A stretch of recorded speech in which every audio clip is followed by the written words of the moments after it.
have that action plan, you have to stick to it. Focus, drive, and consistency. I want to take it to the next level. As a challenge for me, hanggang saan ko kaya siya gawin. Transform your physique to a better version of you. Pag sinabi nilang bodybuilder ko, walang alam yan na maliliit yung utak ng mga yan. Most misconceptions are that bodybuilding is very one-dimensional. It's just all about just picking up some weights, and there really has no thought process that goes into it, where it's quite the opposite. Minsan pag malaki katawan mo, yung iba parang sabihin, yabang nito. Pero hindi nila alam na marami akong kilala na simula ng bodybuilding parang mas maging maayos. It's more of a lifestyle. It starts with a dream. That dream has to turn into a vision. Minsan pag wala ka ng lakas doon ka nang hilutin. I'm always ready because I know I've prepared for it. My heart is into it, and you cannot stop. To never settle for second best. To outwin yourself. To discover discipline and reap its rewards. These goals require strength, and once achieved, even multiply your strength. The journey is never easy, but a relentless spirit succeeds in his own story. My name is Jeremy Buendia. I'm a 4-time men's physique Olympia champion. I'm Ken Hanaoaka, Mr. Philippines Physique 2017. I'm Jackson Chua, 33 years old, a father and a husband, a businessman. I'm Anton Sietereales III. I'm a CrossFit Level 1 trainer and a CrossFit endurance coach. My name is Hany Rambod, 19-time Olympia winning coach. Draw power from their stories and from what has built them to be the best and to go beyond. Evogen presents Stories of Strength.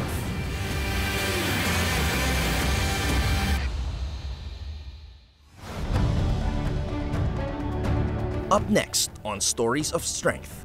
My father, who is Filipino, he grew up around the weights with his father, which is my grandpa, Rafael Buendia, and he is from Bulacan. I was just always so inspired and motivated to be like my father.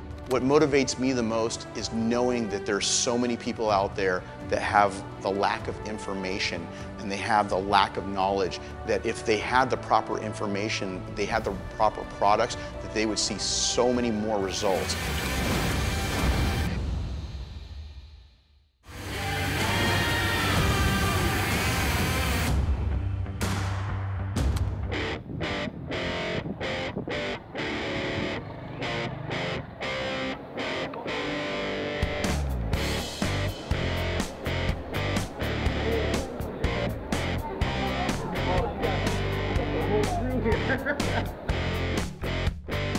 Two giants of the worldwide fitness industry flew to the Philippines for one of the most prestigious bodybuilding events in Asia.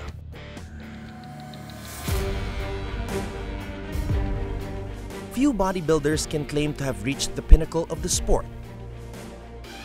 Even fewer can claim to have reached the level of 4-time Mr. Olympia men's physique champion and Evogen ambassador Jeremy Buendia.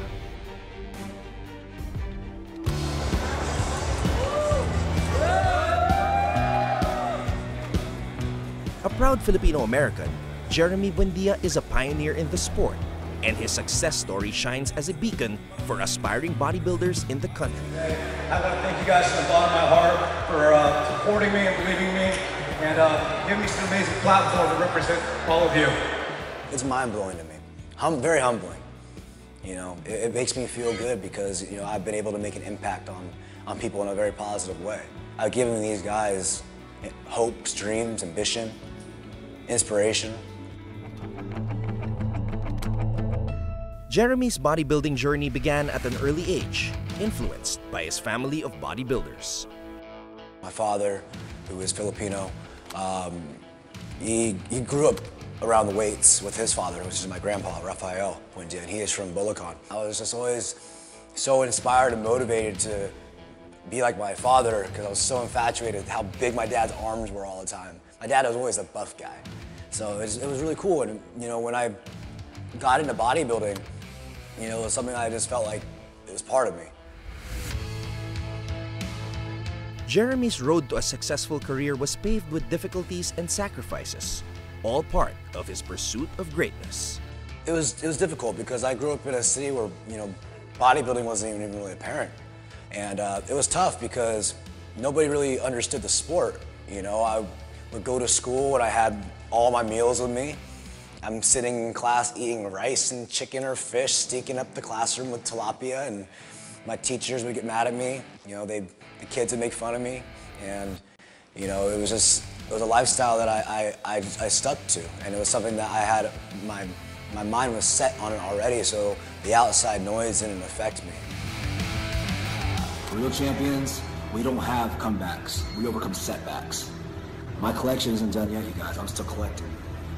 We got one more of these to go. 5 for 5, it's coming.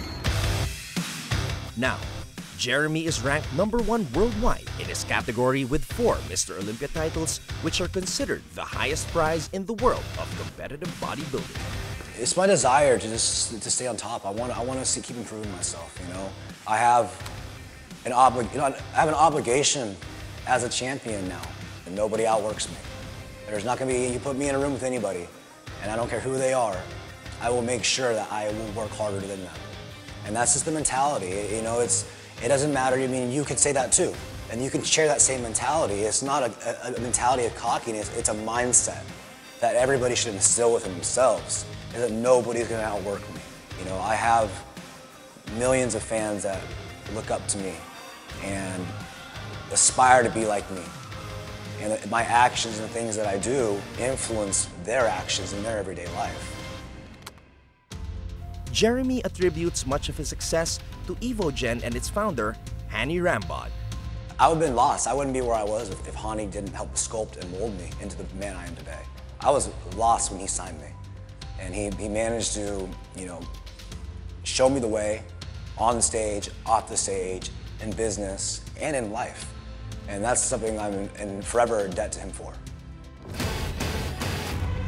Hany Rambod has coached and mentored several world champion bodybuilders, including Jeremy. And Evogen Nutrition serves as the fuel for his world-class athletes. The motivation behind me creating Evogen was the fact that there was a huge gap in the marketplace. And the gap was for really good products, premium products, to help your body actually transform and not just get a basic workout. So Hany took it upon himself to make his own products before there was a label on them. Well, word got out that Hany was making these products for his athletes, and people started asking for them. Next thing you know, there's a demand for it. Next thing you know, we have Evogen. With a bachelor's degree in biology and a lifetime of knowledge gained in the fitness industry, Hany has created quality products catered to the most elite athletes, now accessible to those who aspire to reach new levels. So we have products in many categories. We have products for recovery, we have protein supplements, we have pre-workouts, we have recovery agents like BCAAs to help you with cutting down soreness. I'm using the best raw materials under every single category. That's what's making the difference when it comes to the ingredients. The other thing that we do that's different is that I use myself to formulate. I don't allow somebody else to turn around and formulate the products and then we put our name on it. As one of the global pioneers in fitness and nutrition, Hany continues to steer bodybuilding communities in the right direction. And which is a very patented form of arginine that's bound to silicone, and it allows your pump to last 6 hours. What motivates me the most is knowing that there's so many people out there that have the lack of information and they have the lack of knowledge, that if they had the proper information, they had the proper products, that they would see so many more results. So therefore, it's my job to go around the world to be able to try to educate as many people as possible on the total solution. Alongside Jeremy, Hany expresses a shared admiration for the strength of the Philippine bodybuilding community. Regarding these athletes, they're super passionate. I personally see that, and it makes me excited because you don't see that level of passion everywhere you go. The level and the quality is extraordinary. I feel like we're going to see a lot of really good pros coming out of the Philippines. I feel that in multiple divisions, bikini athletes, men's physique athletes as well as bodybuilding is at a whole different level than I expected before I came out here. Two icons of the industry, bonded as coach and mentor, continue to inspire and empower the growing community of bodybuilders.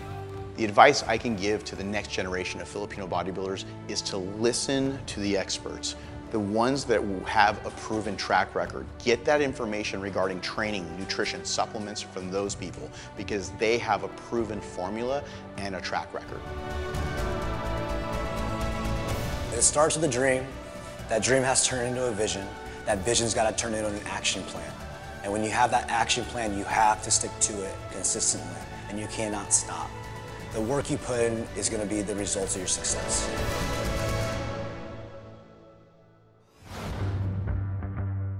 Next on Stories of Strength.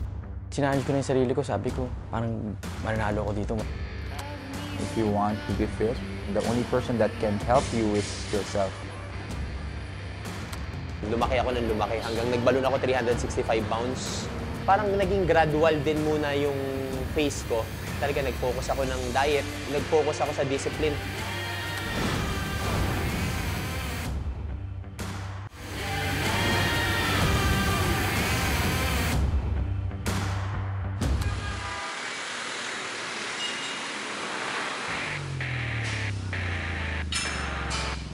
Many have tried, but very few have landed the honor of being called Mr. Philippines Physique. I'm Ken Hanaoaka, Mr. Philippines Physique 2017. The reigning champion in the field, 25-year-old Filipino-Japanese Ken Hanaoaka has been training for a decade, but his journey started out small. Simula yung interest ko. 16 years old po ako nun. Sinama po ako ng tito ko sa Bakal Gym po. Tapos yun po, everyday po kami nag-gym nun, kasama po yung pinsan ko. Mahilig po siya sa gym. So parang summer po ata yun, tapos yun, parang yun na po yung ginagawa namin every day. Dati na pagsasabay ko pa po yung basketball, pero laro-laro lang po. Dumating po yung time na mas pinili ko na lang po yung bodybuilding.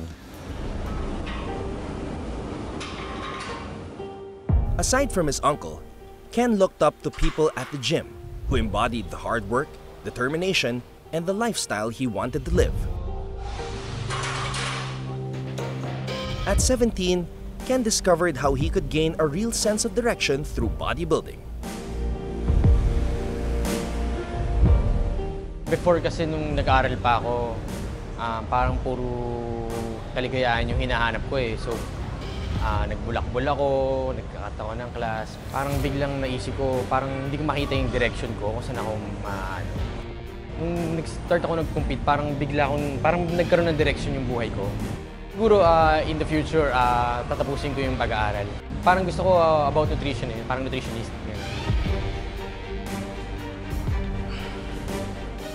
Marami akong naging idol eh, pag mga nakakita ko sa gym ng ng mga magaganda yung katawan, masipag, yung mga idol ko. Pinaka #1 reason kung bakit nagtuloy-tuloy kasi na-enjoy ko po siya. Parang na-enjoy ko po siya na yung ginagawa ko po siya na mga 4 to 5 times a week. When Ken took on competitive bodybuilding seriously, it was way before the online information boom.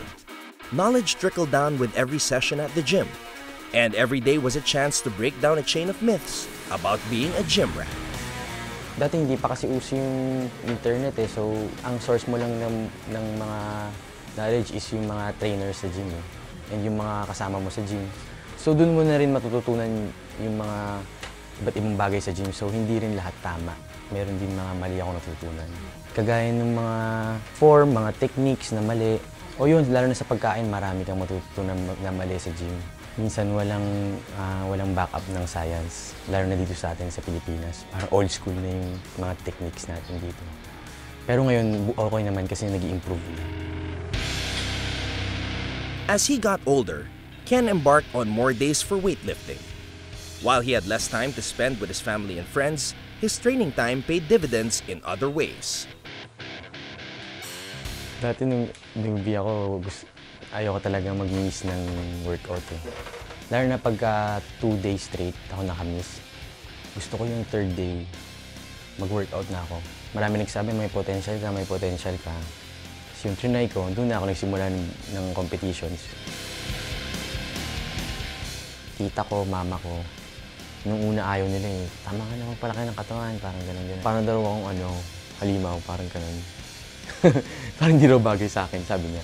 Pero nung nagtutuloy-tuloy naman ako nanalo, parang natuwa na rin siya. Parang pinipiga mo.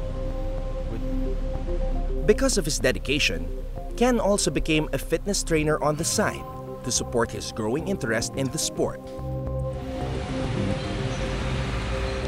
Eventually, the stage was calling his name, and it was time to show off the results of his hard work. While Ken was not someone to refuse the challenge, he hasn't quite found the perfect system to work with. First competition ko nun yung Sean Roden. Fourth ako nun eh, tapos parang gusto ko pong manalo. Then sumali ako nun parang Mr. Quezon City lang. Second ako. Pero maliit na show lang yun. Tapos yung next na big show na sinalihan ko yung Mr. Philippines 2016. Second lang din ako dun. Yun yung weakness ko, yung mga mali ko sa timing ng diet, and yung mga pagiging pabaya. Wala naman kasi, mahirap kasi magkaroon ng perfect na prep for competition. So yun, hanggang sa dumating yung 2017, parang yun yung pinaka-best prep ko. Ken's relatives supported him in his quest for a first-place win. Dati po, hindi ayaw po talaga nila kasi kala nila gym-gym lang, walang rating si Ken. No? Pero nung tumagal po, nalaman nila na may purpose pala. Nakakatulong na rin po siya, tapos marami po siya nakaka-inspire na mga kabataan, lalo na about sa fitness po.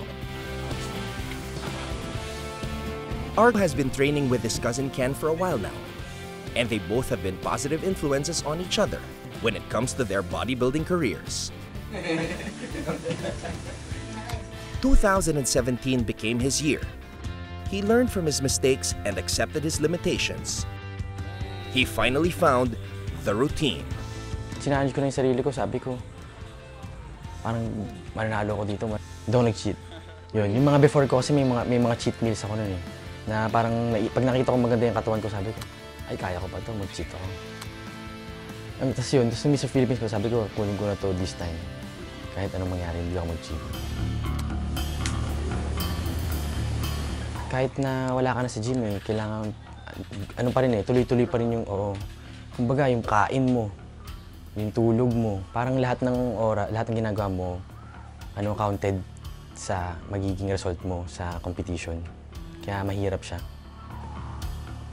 Training, mas nagsipag ako. Kasi mas madali naman mag-improve sa training pag yung diet mo. Tama. Tapos nitong Mr. Philippines, maaga ako nag-prep. Sabi ko sa sarili ko, start na ako kahit matagal pa. Para yung mga kalaban ko, hindi pa nagsimula ako, simula na ako.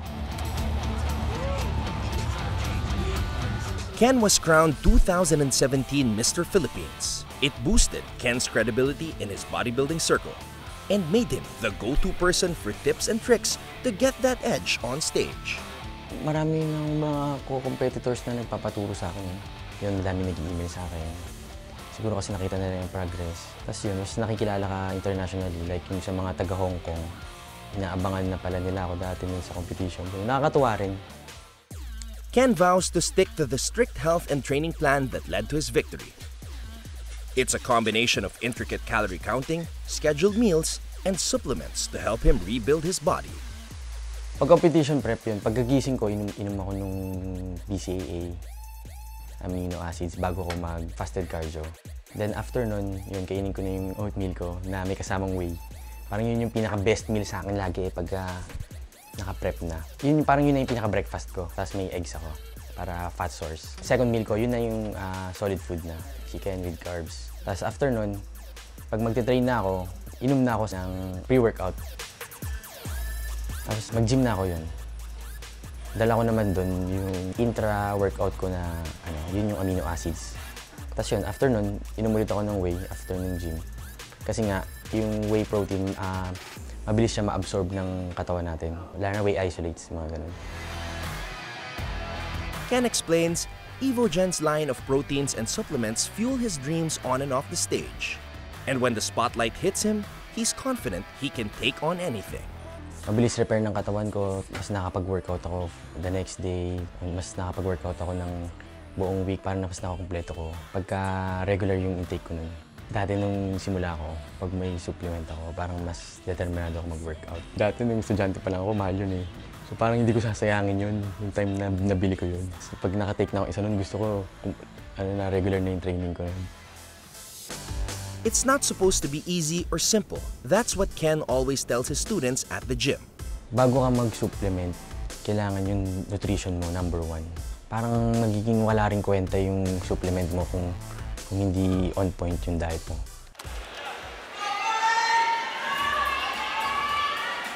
Nagaganahan akong manood ng mga shows kasi every year nag-improve yung mga athletes. So para sa akin, nakakatulong na rin yun ng malaki sa akin.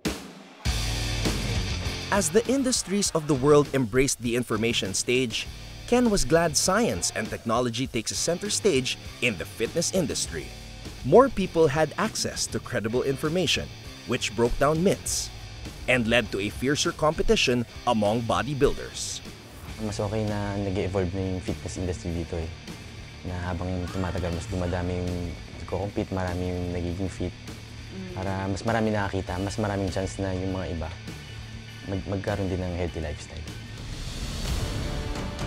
Ken hopes to put up a gym to give back to the Filipino bodybuilding community and help others realize their dream of being the best. But Ken believes competition-wise, he hasn't reached his best self yet. It's a long road ahead, and his journey to success is just beginning. Yung pinaka-dream ko makatapak sa Olympia stage. Yun na yung kila Jeremy Buendia. Yun na yung ultimate dream. Siguro halos lahat naman ng competitors. Pero ako yun talaga yung dream ko. Yun yung pinaka-biggest event eh. Biggest show sa mundo. Yun na yung mga best of the world.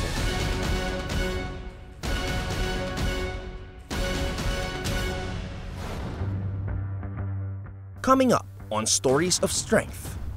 CrossFit changed my life in so many ways, in a positive way that I didn't know. To look good is just a bonus, but I just want to be prepared, can run, I can jump, I can push, I can pull.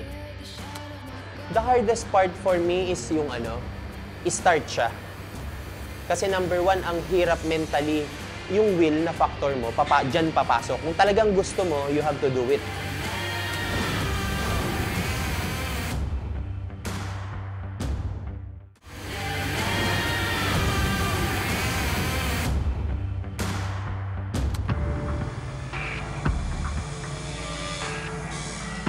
In the fitness industry, another group of the toughest and strongest can be found at the box.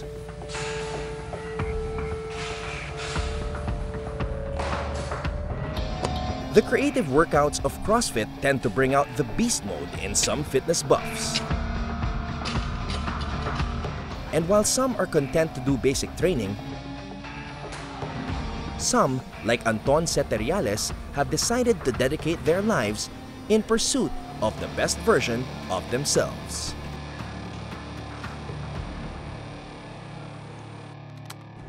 I'm Anton Sietereales III. I'm 38 years old. I'm a full-time coach and a businessman. I'm a CrossFit Level 1 trainer and a CrossFit endurance coach as well. Like most young Filipinos, Anton's first exposure to sports was basketball. He even made it to the varsity team in college, and this opened him up to a very active lifestyle early in his life. After his stint at the university, he kept looking for ways to compete and push himself to continue moving like an athlete. He chose long-distance running, but he eventually ran into a hurdle. Late 20s, I was really into marathons. I've done 5 full marathons in my life. So after running marathons, I got injured. I pulled my meniscus. Then I stopped. And since I was a marathoner, my body is used to store glucose in my body, so I gained a lot of fat. So I was 250 pounds. Then I was trying to get back in shape, and I was really having a hard time running. Anton was actively looking for something he could do in the meantime just to be able to compete again. At some point, he tried doing CrossFit and never looked back. Then I discovered CrossFit when I was 31. When we started doing CrossFit 2011, there's only 2 boxes or gym. The beauty of CrossFit is not only the workouts, it's also the community behind it. Most of us doing CrossFit had the same goal. We suddenly or automatically click, and we mostly hang out most of the time. So I'm hanging out with people with the same positive attitude. So I think that's the reason why I didn't stop doing CrossFit. He was a real estate broker when he started out with the sport, and he quickly saw changes in his mindset and lifestyle, way beyond his expectations of just competing and looking good. Because I noticed when I started doing CrossFit, I started to stop drinking. I stopped going out that much, unlike before when I was younger. So I think CrossFit changed my life in so many ways, in a positive way that I didn't know. Before, I'm always worried about the things going to happen to me. Now, I think I'm always ready and in a positive way because I know I've prepared for it. To look good is just a bonus, but I just want to be prepared for example, there's a fire or a zombie invasion. I can run, I can jump, I can push, I can pull. Those things I want to do just in case it happens. It also gave him a more scientific eye when it came to the nitty-gritty of movement and nutrition. When I was young, I don't have any information or knowledge about mobility. All we do was play and eat and sleep. And so doing CrossFit is mostly functional movement. I was having a hard time squatting. I can't even squat for my life. So at how bad I was really into CrossFit before. So after a year, when we started CrossFit here, we don't really have information as well. So we only go to YouTube and try to get more information. That's the beauty of online. Then around late 2011 or 2012, there was a coach from Canada who arrived here, and basically he teach us most of the important stuff about CrossFit. And from there, I decided to take it seriously. Virtually no one in his circle got surprised he took on the brutal workouts of CrossFit. And like any intense sporting activities, he had to parry the negative reactions that came from the old way of doing and understanding things. It's always, oh, si The Rock, oh, si Brock Lesnar, oh, si Vin Diesel. It's always the big guy. I think I take it as a compliment, I think, rather than kalbo.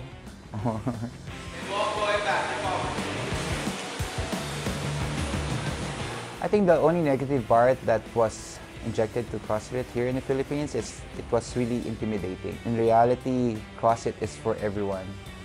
People think it's the coaches yell at you, it's like a military style. But it's really the way people get motivated, so I highly recommend that you should go to a legit or affiliated CrossFit box because most of them know what they're doing. Don't let your heel touch the floor. Be light on your feet, huh? There you go. It's lighter, it's faster. And also for the girls, they think it's not feminine to have muscles. In my opinion, it's not. They think if they lift weights right away, they're gonna look really like an Amazona. But before you can get into that level, you really have to work hard for it, or you should be eating lots of food. But in just a regular person, it's really not going to happen. It takes a lot for an athlete to fully understand all the complex workings of the human body, let alone a body that has to endure hardcore workouts. But Anton, who got a head start among his peers when it came to an active life, knew early on that it's true what they say, that abs are made in the kitchen. In general, it's 70% nutrition and 20% working out and 10% recovery. For me, as an athlete, I'm a competitive CrossFitter or functional fitness professional.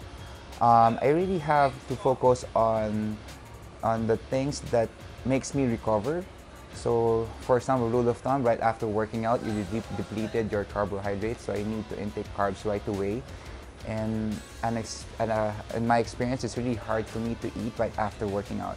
So getting a supplement that can give me the right carbohydrates, that can replenish all the things I've depleted, it's very important. And also after 30 minutes, you should be feeding yourself protein to repair the damaged muscle that you have. I'm not the same as I used to be, but having a good supplements that I put in my body that recovers me faster, it really helps. Since I got a very good product that I believe, a very good quality, it helps me to recover faster from my injury also. 3, 2, and begin.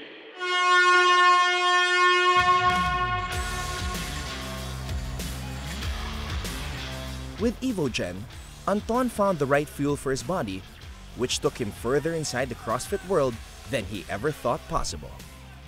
Now 38 years old, Anton competes in the Masters division. He is also an accredited Level 1 trainer and endurance coach and has 2 CrossFit gyms to his name. My daily routine is I wake up 6 a.m. In the morning, most of the time I drink the Evergreen because Evergreen, it makes me feel energized. It's mostly came from the vegetables and fruits. So it's also vitamin C. It's making me stay away from any sickness or viruses around there. Then after around 9 or 10, I drink my BCAA, my Immunoject. Then again, before working out, I drink another BCAA and then Carnitine. Then after working out, I try to drink my glycogen, which is carbs, right after working out. And after 30 minutes to 1 hour, I drink my protein. And I go back here around lunchtime. This is where I eat. This is my personal space. So this is where I eat. I rest most of the time. I do siesta. So it's very important. So I sleep maybe 30 minutes to 1 hour. And after that, I go back to my gym and start my workout. So around 2 to 5 p.m., that's where I focus on my training. As a coach, he always aims to inspire others, as well as temper expectations that sometimes hinder a student's performance inside the boxes. I always remind them just to leave their ego outside the door. Someone is always stronger than you. Just follow your own pace and enjoy the workout. So people tend to be really competitive. So I think it's my job for them to stop them for the things they don't know and push them to the things they should do. And as he gets older, he may have changed some of his fitness goals, but he stays true to his commitment to the sport. I just want to be fit, and I think I'm improving every year. My dream is just to be healthy and try to be really active in the community, creating more programs, more activities, maybe help more people to discover CrossFit. Anton hopes that in the next 5 to 10 years, a Filipino can finally qualify to the CrossFit Games. But right now, as a coach and veteran athlete, he's happy to show the way to young CrossFitters willing to take on the challenge. If you want to be fit, the only person that can help you is yourself. For those people who want to start doing CrossFit or trying to be active, just stop making excuses. There's no day but today.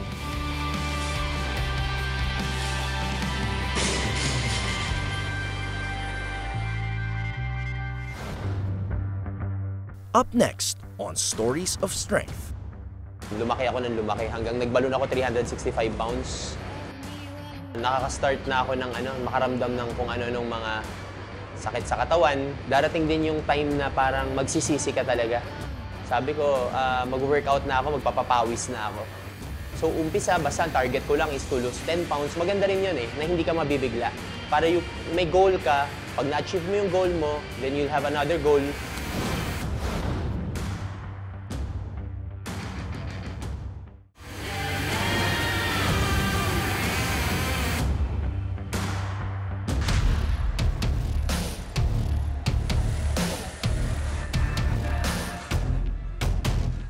While competition puts the spotlight on the beauty of bodybuilding, there are those who also emerge as champions by constantly exceeding their personal best and realizing their new kind of strength. Sometimes, the stage to conquer is simply one's chapter towards transformation. Akala mo, yung limits mo hanggang dun lang, napupush mo pa siya lalo.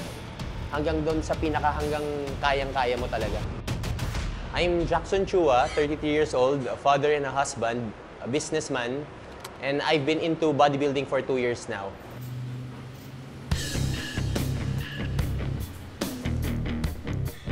For 33-year-old businessman Jackson Chua, going to the gym is like going to therapy, releasing all the stress from work and the hectic lifestyle. His drive and discipline have helped him maintain a healthy physique, but this wasn't the case 2 years ago. Nung bata ako talaga, medyo malusog na ako, chubby-chubby na. Pero nung nag-high school ako, nagkaroon ako ng sport, I'm into basketball, so medyo naging fit ako. Pero after nung high school ko, naghanap buhay na ako, nag-business na ako. Ito yung mga pictures ko from way back, mga 2 years ago.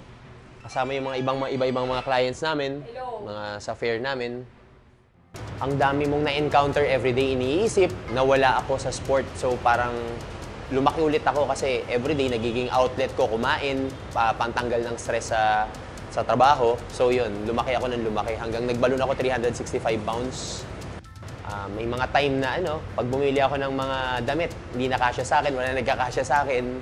Kailangan sa US pa ako bumili kasi medyo malalaki yung sizes doon. So doon pa talaga ako nakabili.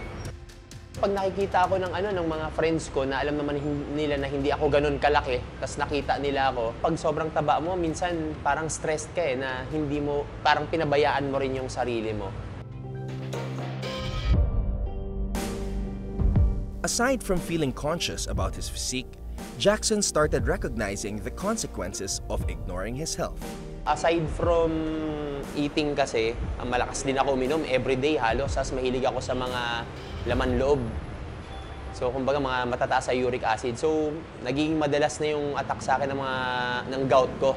May times pagising ko sa umaga, di ako makatayo, di ko maiapak yung paa ko sa sobrang taas daw ng gout ko. Sobrang maga nung mga daliri ko sa paa. So yun, nakaka-start na ako ng makaramdam ng kung ano mga sakit sa katawan. Darating din yung time na parang magsisisi ka talaga.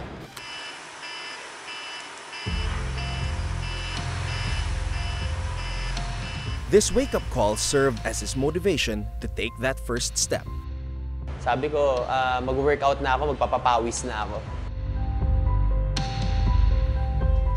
The hardest part for me is yung start siya. Kasi number 1, ang hirap mentally iwasan ng pagkain kasi syempre masarap eh. Ang hirap din i-start yung first day mo sa treadmill, first day mo sa bike, first day mo sa gym. Kasi you can always have an excuse na tomorrow ako mag-start, the next day, the next week, the next month. So kailangan ma-overcome mo yun. So you have to make that start. Parang naging gradual din muna yung phase ko. So umpisa, basta target ko lang is to lose 10 pounds. Maganda rin yun na hindi ka mabibigla. Para may goal ka, pag na-achieve mo yung goal mo, then you'll have another goal. Para may target ka. May target ka sa sarili mo na attainable. Nag-workout talaga ako ng todo. Talagang everyday, nag-focus ako sa discipline. Talaga nag-focus ako ng diet.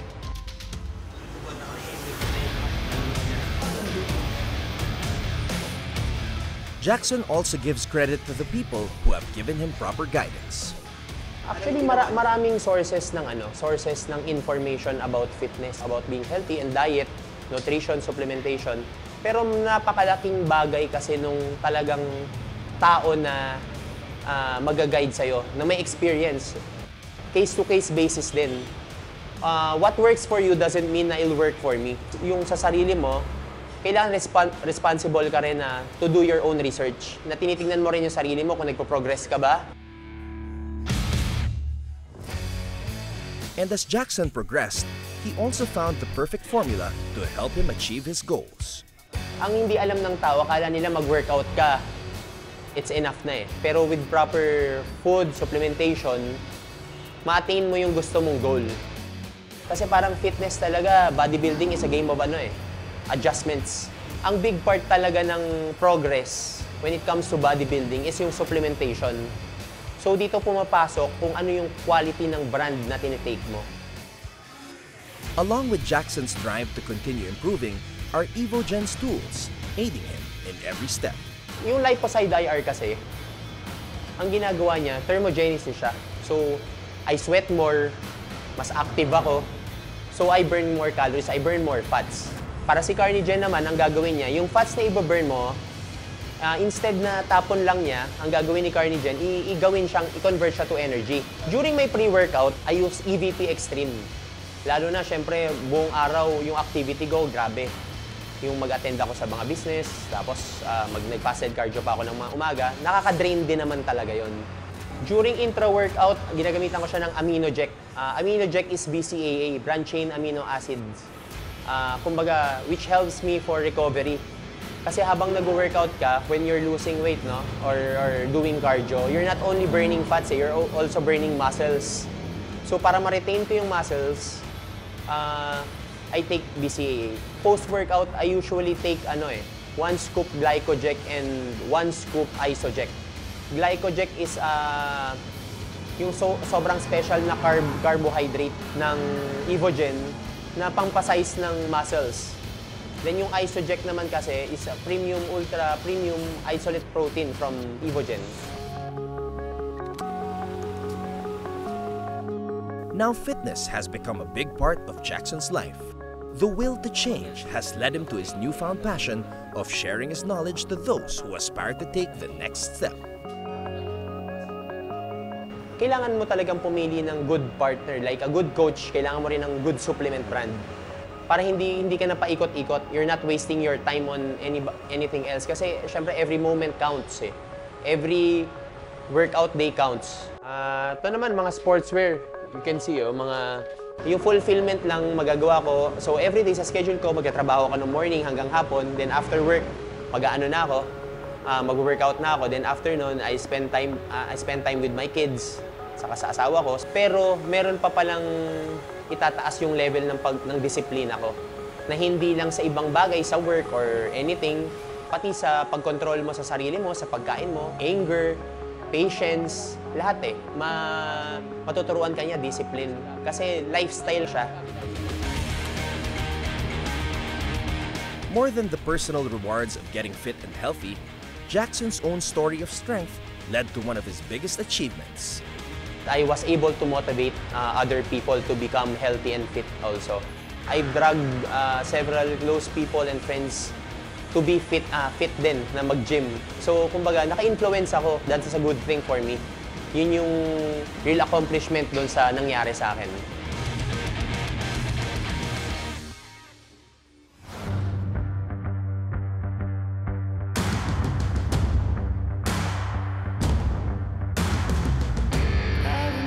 Strength to dominate. Strength to get back up. Strength to inspire. Strength to change. And strength to do it over and over again. Evogen fuels the will, and their stories continue. Your own story can begin now.